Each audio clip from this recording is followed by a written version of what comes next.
Subhanallah, what is Haya? Haya translated by so many words, and those words actually can meet, if we can, they have some kind of commonality, and unfortunately I couldn't find a word like the real meaning of Haya in English, because really we don't have that in the Western world. We don't have that in the English world. When the time of the Arab people, they used to live in the golden ages in the 15th, 16th centuries, the Westerners and the Europeans were living in the darkest ages. They did not have no rules. They didn't have anything called halal and haram. Women were like a piece of property for them. They didn't have any of that. So they did not have anything called haya.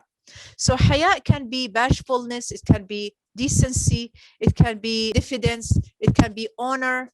It could be humility, inhibition, modesty. And most people, they translate it by modesty. Assalamu alaikum.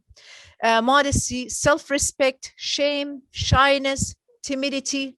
All these words can actually, if we take the common things between all of these words, then they would be haya. So it's not both. It's not a negative thing, but it's a positive thing. So we cannot say like I am shy or bashfulness. Bashfulness can also mean something negative.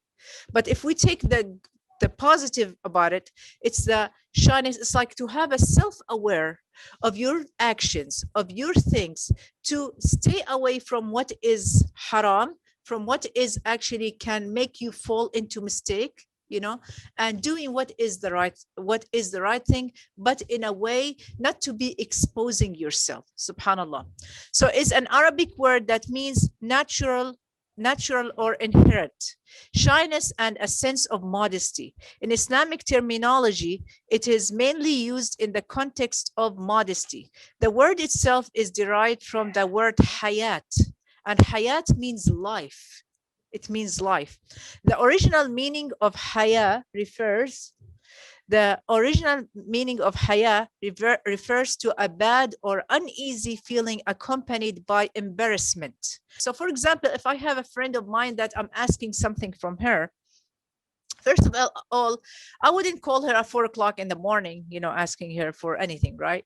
Because that's just not appropriate. So that's haya. It's kind of like I'm shy to call her at this time because it's not appropriate, So I have a self-awareness of what is right and what is wrong, culturally, from the conduct and manners, you know what I mean? And also from what is halal and what is haram. You see what I'm saying?